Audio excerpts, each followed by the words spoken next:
Passamos então à reflexão bíblica.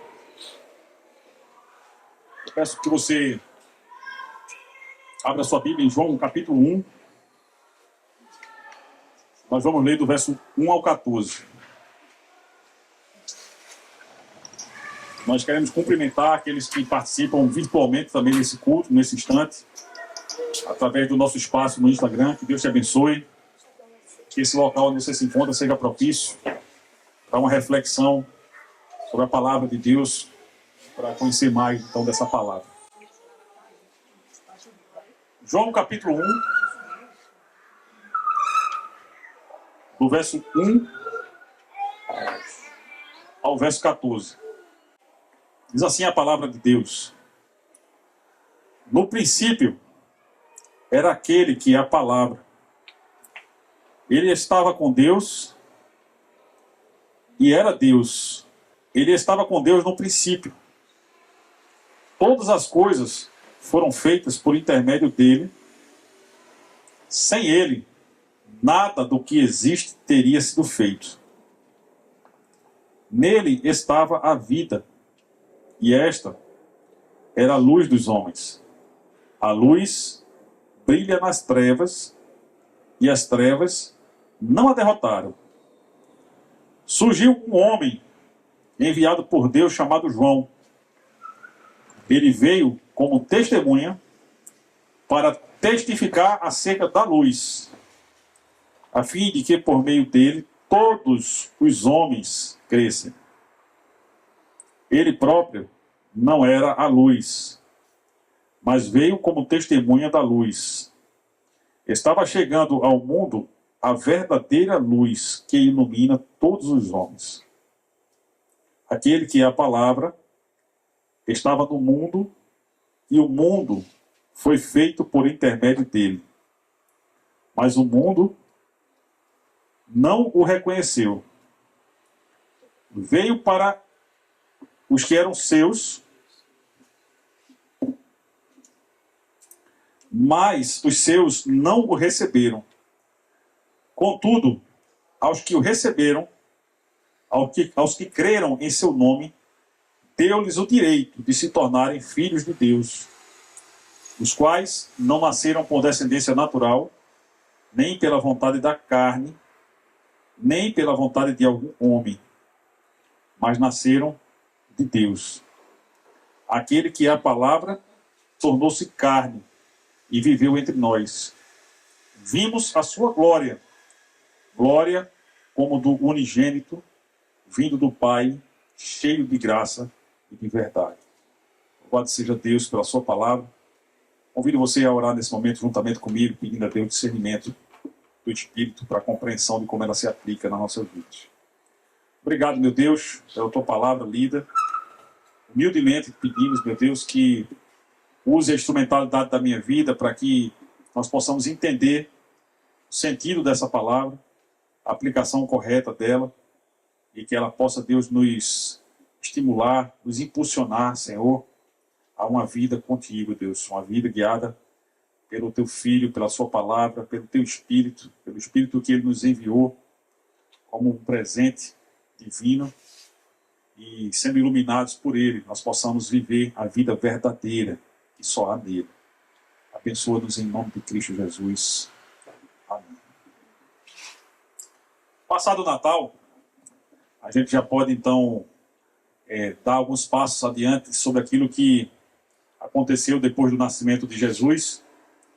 E uma das coisas que nós percebemos é que a narrativa de João, ela não se detém tanto assim nos fatos que envolveram ali o nascimento de Cristo. Lucas e Mateus, eles focaram mais nisso. João, por outro lado, ele vai enfocar na divindade de Jesus. O Evangelho de João foi o último evangelho a ser escrito. E no tempo em que ele foi escrito, havia algumas heresias que já começavam a surgir no meio da igreja. Uma delas era chamada de docetismo, que é um ensinamento falso de que Cristo não era um homem, um ser humano. Ele apenas aparentava ser um ser humano, mas na verdade ele era uma divindade e não um ser humano. É fundamental para a compreensão da teologia cristã a plenitude da humanidade de Jesus, ao mesmo tempo em que há a plenitude da sua divindade. Ou seja, que Jesus é 100% homem e 100% Deus, 100% divino. E é por isso que João começa com a afirmação de que o verbo fez-se carne. Né? No princípio, agora foi, pode deixar, né? Agora foi. Obrigado, meu amor. A afirmação de que o verbo se fez carne. Essa afirmação que no princípio era o verbo estava com Deus, o verbo era Deus, todas as coisas foram feitas por meio dele, sem ele, nada daquilo que existe veio a existir. Ela é uma afirmação muito próxima da que nós encontramos em Gênesis capítulo 1, no verso 1 e 2, quando diz que no princípio Deus criou os céus e a terra era sem forma e vazia, o Espírito de Deus pairava sobre as águas, e disse Deus. A partir do momento em que, no versículo 3 de Gênesis 1, a gente contempla o disse Deus, a gente começa a perceber que Deus cria tudo o que existe, a não ser os homens, pela palavra. Com o ser humano, ele fez diferente. E à medida que ele ia criando as coisas, tudo inicia com a separação entre as trevas e a luz. Deus ia afirmando a respeito da criação e viu Deus que era bom. E viu Deus que era bom tudo aquilo que ele fazia. Quando ele cria os seres humanos, colocando a mão na massa, digamos assim, e soprando seu fôlego de vida, quando o homem se fez alma vivente, depois ele, através de um sono induzido, faz com que a mulher nasça a partir do próprio homem. E quando ele termina, então, a criação do primeiro casal, a Bíblia diz que ele viu que era muito bom, a obra estava completa, e Deus entrega aos seres humanos a sua palavra.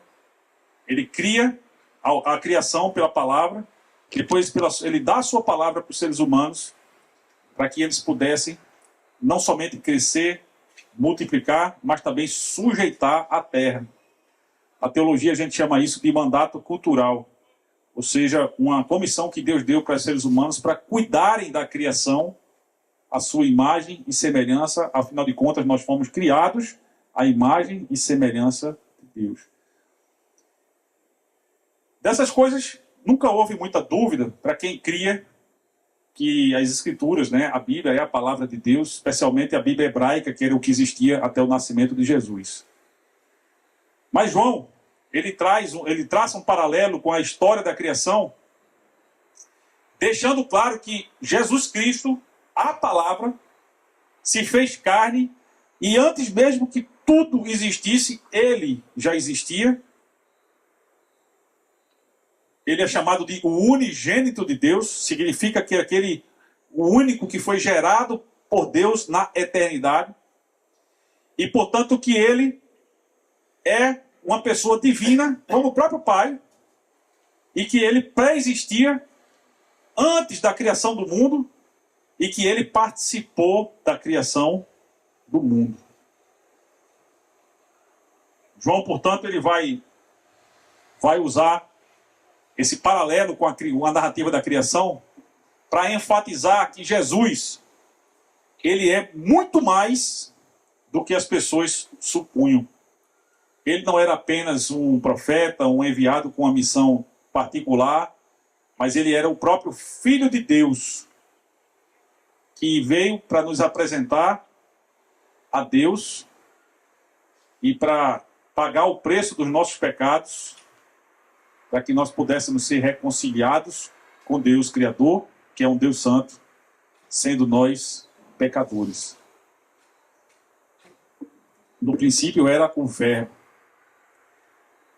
No original da Bíblia, a palavra não é verbo.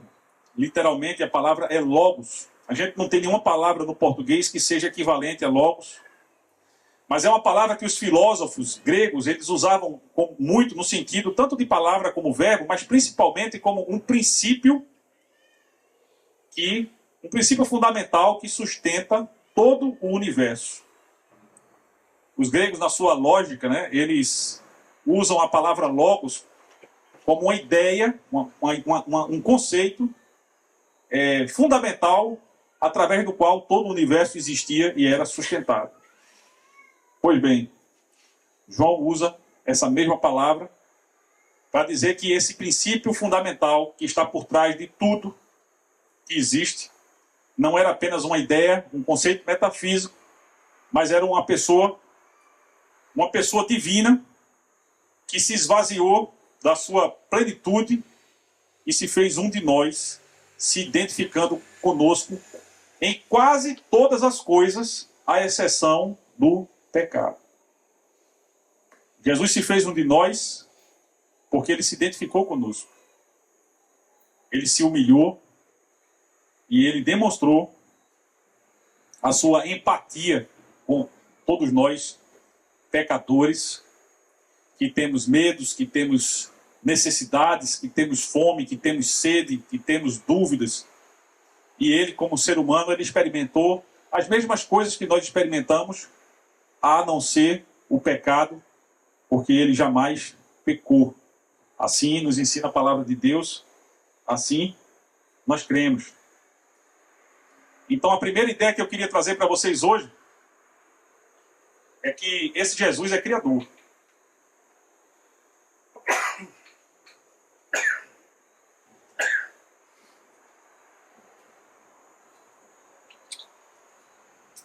Logos, como eu disse, pode significar razão, palavra ou princípio ordenador que governa o universo. E João identifica Jesus com essa palavra. Sejam bem-vindos. Daqui a pouco, quando terminar a palavra, a gente chama Eduardo para a apresentação dele, tá? Então, observem que existe aqui uma informação fundamental a respeito de Jesus. Eu não sei se você já tinha parado para perceber a respeito disso, desse detalhe. É como se a gente estivesse tirando das Escrituras ali uma pérola que traz uma informação valiosíssima.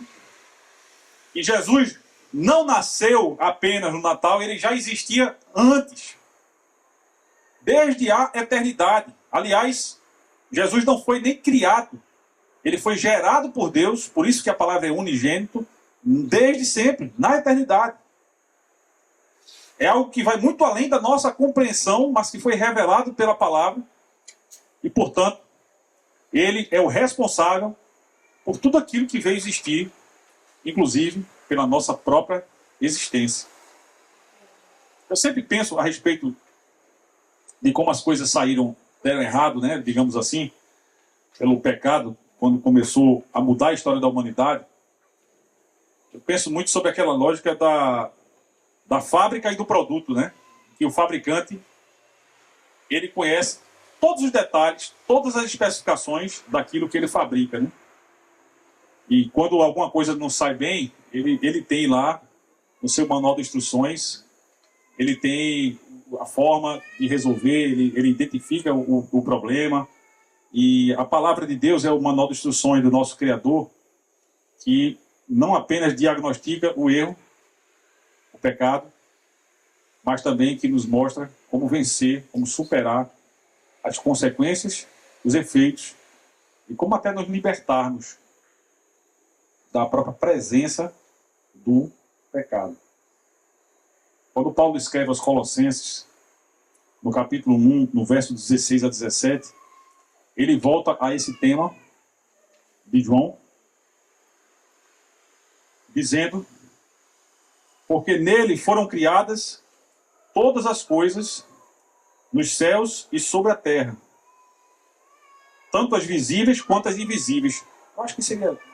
José, tu pode ver se o versário está funcionando? Tá lá. Mas eu acho que o ideal seria ele ir para o berçário, que ele ficaria mais confortável, né? Que ali a muriçoca vai ficar picando ele.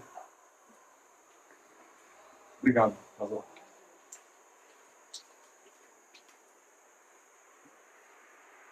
Porque nele foram criadas todas as coisas nos céus e sobre a terra, tanto as visíveis quanto as invisíveis, sejam tronos, sejam domínios, sejam principados, sejam potestades.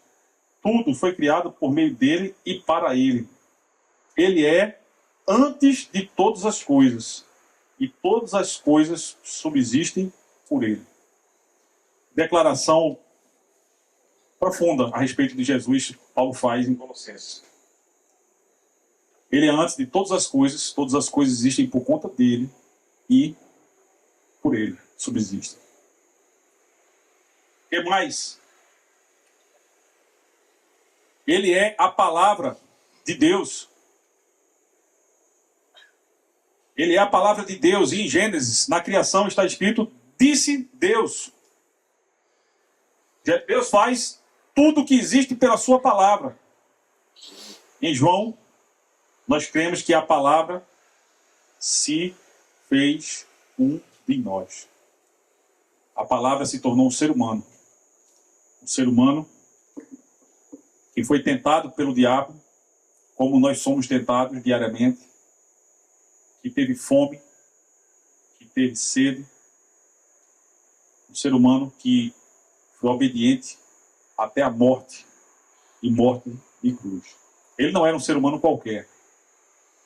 Ele era o Filho de Deus, ele é o Filho de Deus, aqui na terra, nos ensinando aquilo que Israel não foi capaz de compreender na palavra de Deus, aquilo que os gentios não eram capazes de discernir.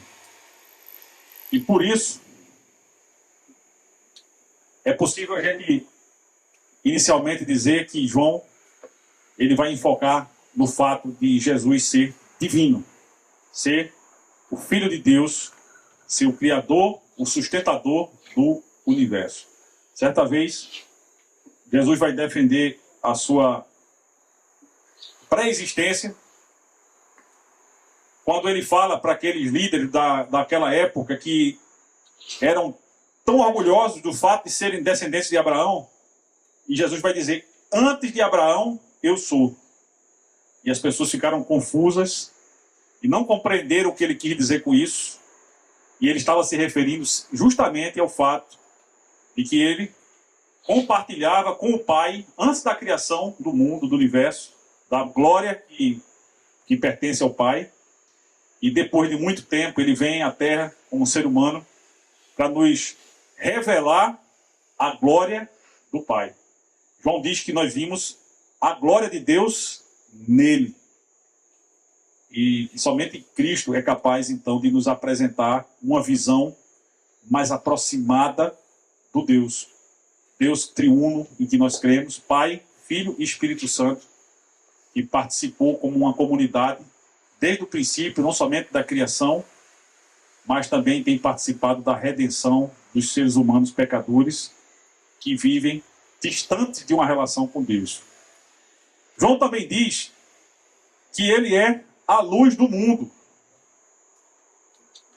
O mundo em que nós vivemos é um mundo que jaz no maligno, é um mundo que subsiste em trevas.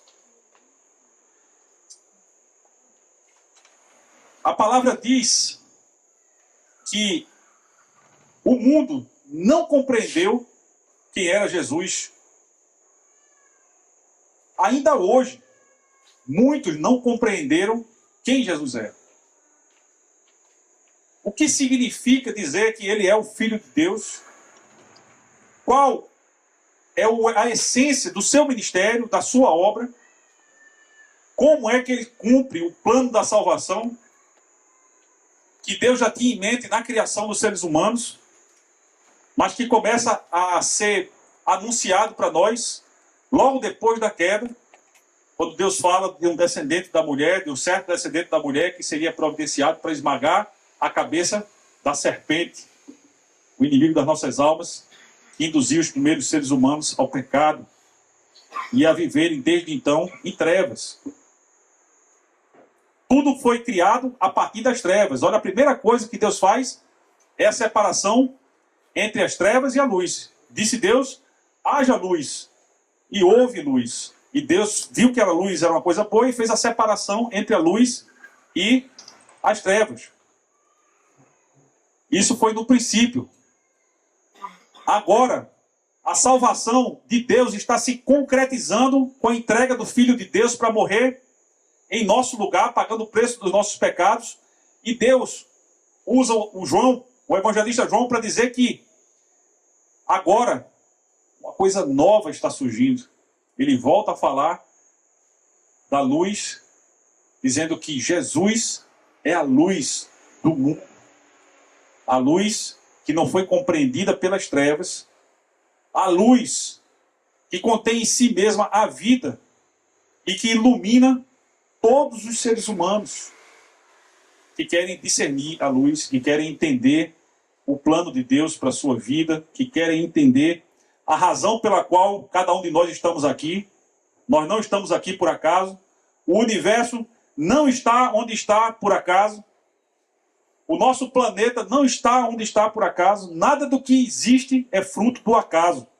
Ao contrário do que, inclusive, tem sido ensinado, até mesmo no universo da academia científica, em que o evolucionismo tem sido ensinado com tanta ênfase, porém carente de provas, de evidências infalíveis, por exemplo, de que o universo, em sua perfeição, tal como se encontra, veio do caos ou do nada, o que é uma coisa completamente contra a lógica, já que até pelo senso comum se sabe que o que é perfeito não pode advir do nada, não pode surgir do caos.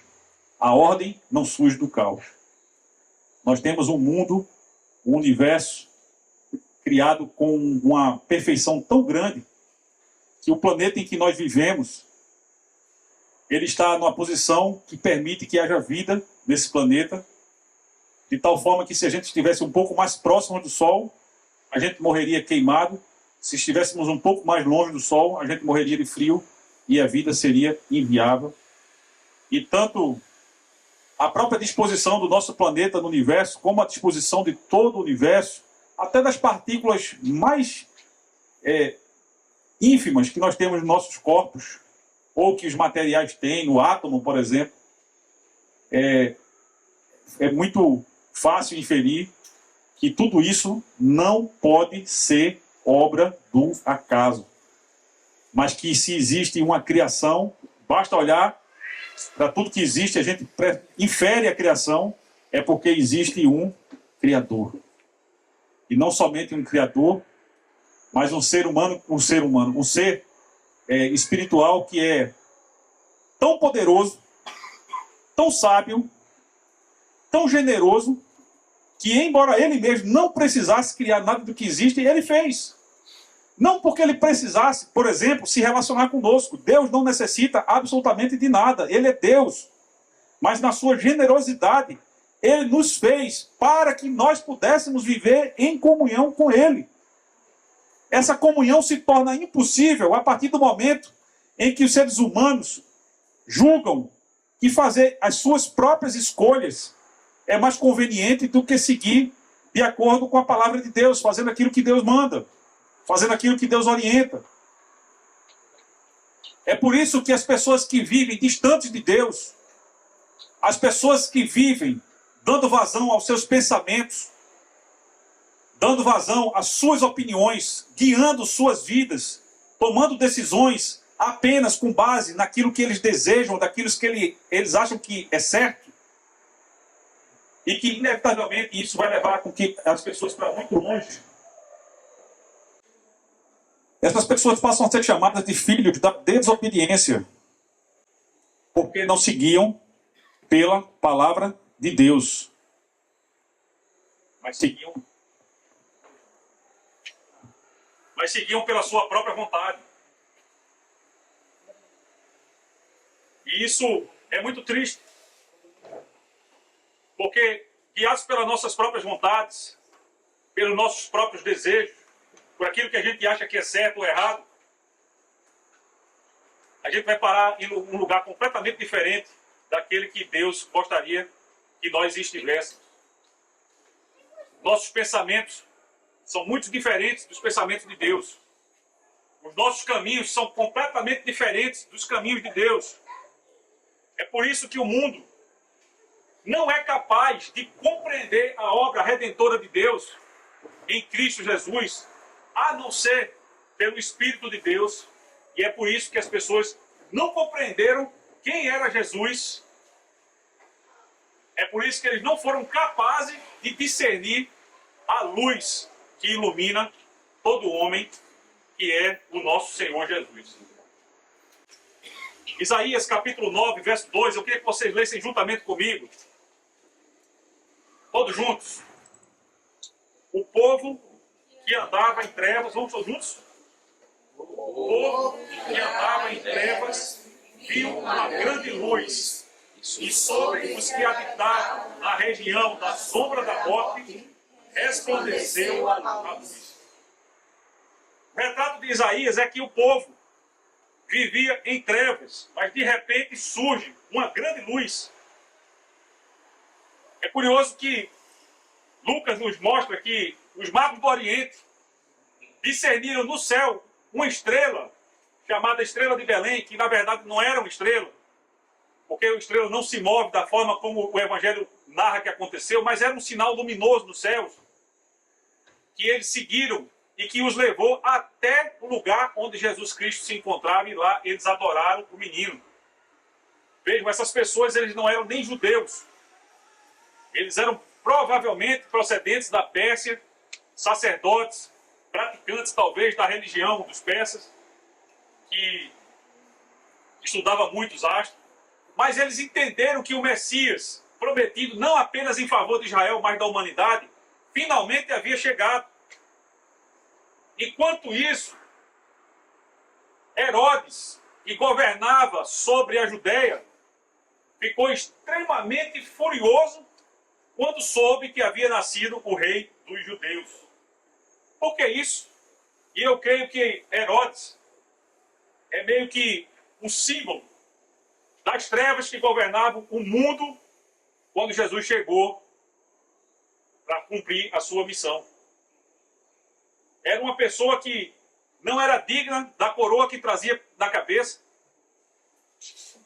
Governava sobre o povo de Israel sem ser israelita. Era uma pessoa que resolveu fazer em favor dos judeus uma melhoria no templo que Deus não orientou. E no tempo de Jesus, o templo era uma obra reformada, uma obra muito bonita. Até os discípulos de Jesus se encantavam com a beleza do templo. Mas tudo isso ele fez por conta própria, por razões políticas, para continuar governando sobre a Judéia, quando na verdade, ao saber que havia sido nascido o rei dos judeus, ele deseja matar aquela criança e assim impedir o plano da salvação se consumar. Deus não permitiu que isso acontecesse. E Deus, por meio do seu Espírito, orienta os pais daquela criança, primeiro para fugirem até o Egito, depois a voltarem para a terra de Israel quando Herodes morreu. E assim o Espírito de Deus foi guiando Jesus durante toda a sua vida. Ainda que a gente não tenha informações tão precisas de toda a vida de Jesus, a gente tem informação do nascimento de Jesus. Depois tem um gap de 12 anos, onde ele aparece visitando o templo e sendo esquecido pelos pais no templo. Depois tem outro gap de 18 anos, quando aos 30 ele começa o seu ministério, até os 33, quando finalmente ele é morto na cruz. E ele foi morto na cruz, no lugar de um ladrão, Barrabás, como se aquilo que Barrabás fez fosse mais digno do que o que Jesus estava fazendo. Percebam que isso é um sinal claro de que Jesus ele foi morto no lugar do transgressor, do infrator. Barrabás simboliza a mim e a você, com os nossos pecados. E Jesus, sendo morto no lugar de Barrabás, simboliza que ele foi morto em nosso lugar. Porque Deus não deixa o pecado impune. O pecado é transgressão que merece a reprimenda, que merece a punição. Mas Deus, na sua graça, ele não pune o pecador, porém pune o seu próprio filho em favor dos pecadores. Para que as pessoas possam discernir a luz de Deus, para que as pessoas possam discernir a a vontade de Deus, possam discernir o Espírito de Deus, possam andar guiados pelo Espírito de Deus como filhos de Deus, que resplandecem a glória de Deus, que são conformados à imagem e semelhança de Cristo. Em Gênesis capítulo 1, 3 e 4, voltando ao texto, está escrito: disse Deus, haja luz, e houve luz. Deus viu que a luz era boa e ele fez separação entre a luz e as trevas. Quando Jesus veio ao mundo, gente, Deus está fazendo de novo a separação entre a luz e as trevas, entre o joio e o trigo, entre os filhos de Deus e os filhos da desobediência, entre aqueles que, ao partirem dessa vida, estarão indo parar no lugar de sofrimento eterno, e aqueles que, ao partirem dessa vida, estarão indo para a presença gloriosa de Deus. Mesmo que as pessoas não queiram aceitar, a Bíblia revela que é exatamente esses dois destinos, essas duas escolhas, ou esses dois direcionamentos, essas duas estações finais que estarão diante de todas as pessoas. Uma coisa é certa: se não estivermos vivos no momento em que Jesus voltar, todos nós morreremos, e diante de todo ser humano existem esses dois destinos. Deus, na sua graça, por amor, ele interveio na história, dando a nós o seu Filho como presente para fazer algo que nós não seríamos capazes de fazer por nós mesmos. Jamais, sendo nós pecadores, nós poderíamos ser reconciliados com o Deus Santo por nós mesmos, pelas nossas boas obras, por exemplo. Jamais. Ok? Obrigado. Jamais nós poderíamos ser reconciliados com o Deus Santo por nós mesmos, se não fosse a intervenção de Deus. E em Jesus, Deus está intervindo para que haja uma nova criação. O próprio Jesus é comparado com Adão como o primeiro de uma nova geração. Adão é o primeiro de uma geração caída. Jesus é o primeiro, é o cabeça de uma geração redimida, de uma geração perdoada dos seus pecados, de uma geração capaz de viver em comunhão com Deus. É por isso que João enfatiza. Todo mundo já ouviu falar o ditado de que todo mundo é filho de Deus. A gente já escutou isso por aí, né? Mas o Evangelho diz coisa diferente. O Evangelho disse que aqueles que creem no nome de Jesus, deu-lhes o direito de serem feitos filhos de Deus. Está claro em João, capítulo 1, no verso 12, que para se tornar filho de Deus, é necessário receber a Jesus como Senhor das suas vidas. Ele veio para ser Senhor, para governar. Ele veio para mudar a história. Logo em breve nós estaremos celebrando o ano de 2025. Não é em todos os lugares do mundo, né, que estaremos na mesma data, porque existem países que se governam por calendários diferentes. Os chineses, os próprios israelitas têm um calendário diferente, mas no mundo ocidental, de um modo geral, adota-se o calendário gregoriano, que tem como base o nascimento de Cristo. E, portanto, estaremos celebrando o ano 2025. Porém, quando Jesus nasce, ele está promovendo uma nova criação. Ele está reiniciando a história. Ele está dando aos seres humanos a oportunidade de passarem a se relacionar pessoalmente com Deus. Ele está dando a oportunidade de nós termos acesso direto a Deus, sem necessidade de nenhum intermediário. Ele está dando a oportunidade de pecadores se arrependerem dos seus pecados. e de viverem uma vida nova com Cristo. Essa novidade de vida é uma novidade em que nós passamos, como filhos de Deus, a viver na luz. É por isso que Paulo, lá em Efésios, ele diz: porque no outro tempo vocês eram trevas, mas agora vocês são luz no Senhor. Andem, portanto, como filhos da luz, porque o fruto da luz, o fruto do Espírito, está em toda bondade, justiça e verdade. Paulo fala em Efésios, e isso é importante para que nós possamos passar essa virada de ano pensando sobre isso. Temos tantos projetos, tantos planos, porém a palavra nos estimula a vivermos de acordo com a nossa vocação. Nós somos vocacionados, nós somos chamados para sermos luz. E Paulo diz: vivam de acordo, porque vocês são luz no Senhor. Amém? Não participem, não compactuem, não compartilhem das obras infrutuosas das trevas. Pelo contrário, condenem as obras das trevas, mas vivam como filhos da luz.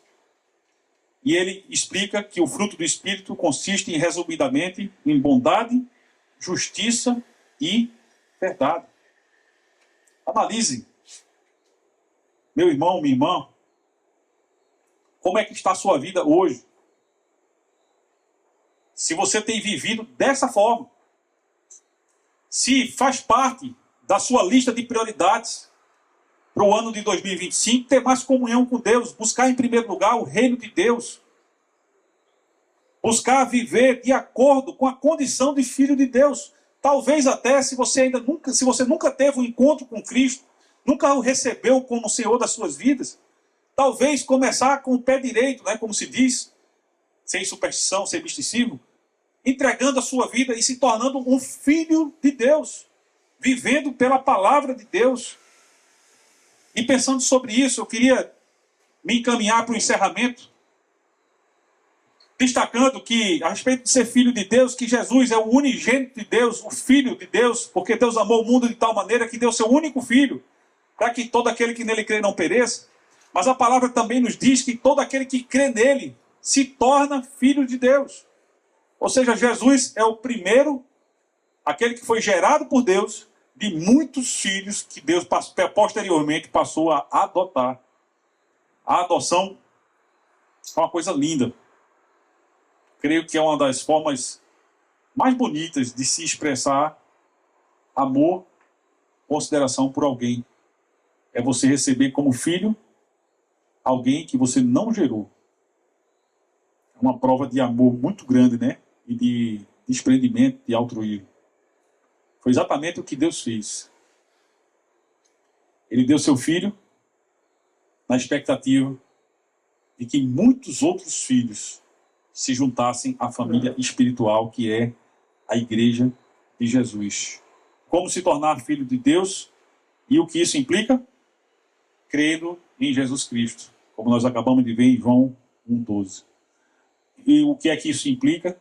Isso muda tudo. Isso muda tudo. Um filho de Deus, quando se aproxima a virada do ano, ele analisa: Deus, como é que foi minha vida em 2024? Será que eu tenho te honrado como pai? Será que eu tenho buscado o teu reino em primeiro lugar? Será que eu tenho tido interesse pela palavra que eu deveria ter? Será que eu tenho gastado tempo conversando contigo, meditando na tua palavra, analisando como está a minha vida, intercedendo pelas pessoas? Será que eu tenho feito a diferença nesse mundo que o Senhor me chamou para fazer? Pense sobre os seus projetos. E eu sugiro que você reveja as suas prioridades.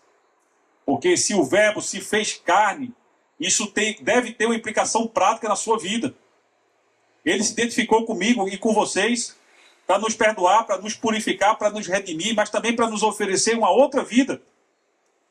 E através de nós, Deus fazer uma coisa nova em toda a criação. A Bíblia diz que a criação sofre aguardando a manifestação dos filhos de Deus. Porque toda essa ordem criada, ela será substituída no futuro por uma outra ordem. Uma nova criação, uma nova Jerusalém celestial, onde nós teremos a comunhão constante, contínua, presente.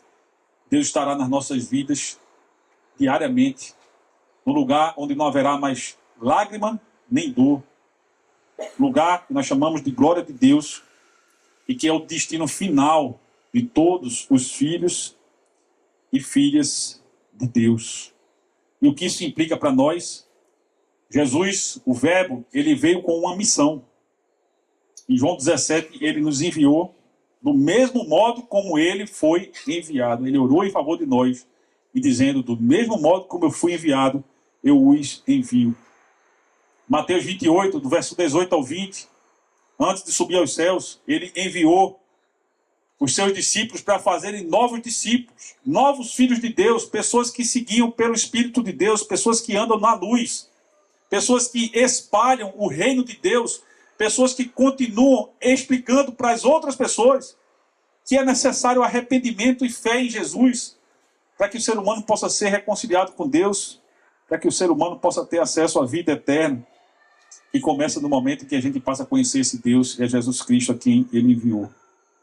Infelizmente, o mundo não compreendeu. João diz, no verso 10 e 12, do capítulo 1, que Jesus estava no mundo, que o mundo foi feito por ele, mas o mundo não o conheceu. Veio para o que era seu, e os seus não o receberam. Antes, pelo contrário, quem eram os seus? Era o seu povo, Israel. O que é que Israel fez com Jesus? Crucificou Jesus, acusando ele de blasfemo, porque ele disse que era o filho de Deus, porque ele disse que era pré-existente, que existia antes de Abraão, porque ele explicou para aquelas pessoas que não era suficiente a linhagem de Abraão para que eles pudessem ter a salvação. Ele disse, não adianta vocês dizerem que são filhos de Abraão, porque até das pedras Deus pode suscitar filhos de Abraão. Mas ele veio para que se cumprisse a promessa de Jeremias, né? Para que corações endurecidos fossem substituídos por corações de carne. Ele veio para que houvesse quebrantamento, meus irmãos. Quebrantamento espiritual. E aí, João diz, a todos quantos o receberam, deu-lhes o poder de serem feitos filhos de Deus, aos que creem no seu nome. Assim começa uma nova geração de filhos e filhas de Deus. Geração essa da qual muitos de nós temos a alegria de fazer parte. Amém? Porque Deus nos alcançou com o seu perdão. Porque Deus nos justificou, aqueles que creem em Jesus, dos nossos pecados, porque Ele nos fez novas criaturas e Ele nos ofereceu uma novidade de vida para que pudéssemos viver através dele, porque Ele e nele está a vida verdadeira, a vida abundante, da qual nós podemos desfrutar. O Verbo se fez carne para nos salvar. Ele veio para cá em missão. Não nasceu ao acaso. E essa missão é de fazer uma nova criação de filhos e filhas de Deus. Pessoas que, como disse Paulo aos Filipenses, devem ter o mesmo sentimento que houve em Jesus, que sendo em forma de Deus, não teve por usurpação ser igual a Deus, mas esvaziou-se a si mesmo, tomando a forma de servo, fazendo-se semelhante aos homens. O esvaziamento de Cristo, né? Sua humilhação, para nós é um norte.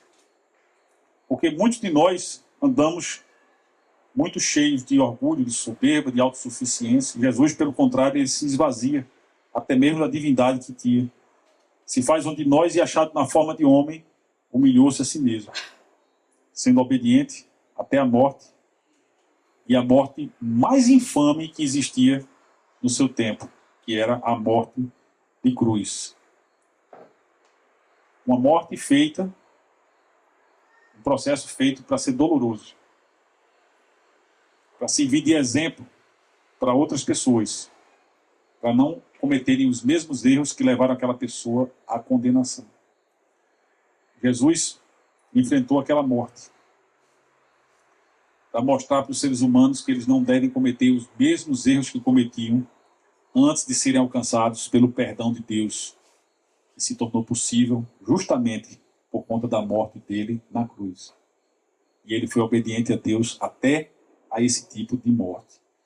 E Paulo diz que por isso também Deus o exaltou soberanamente e lhe deu um nome que é sobre todo nome, para que ao nome de Jesus se dobre todo joelho dos que estão nos céus, na terra, debaixo da terra, e toda língua confesse que Cristo Jesus é Senhor, para a glória de Deus Pai. É uma visão da razão da missão de Jesus, que também é a nossa missão. Em 2025, pense sobre isso. As pessoas precisam compreender melhor quem Jesus é. Quem Jesus é. Qual a sua missão para esse mundo de trevas? Qual o efeito que a missão de Jesus tem na minha vida em particular? Ele que me chama para ser luz.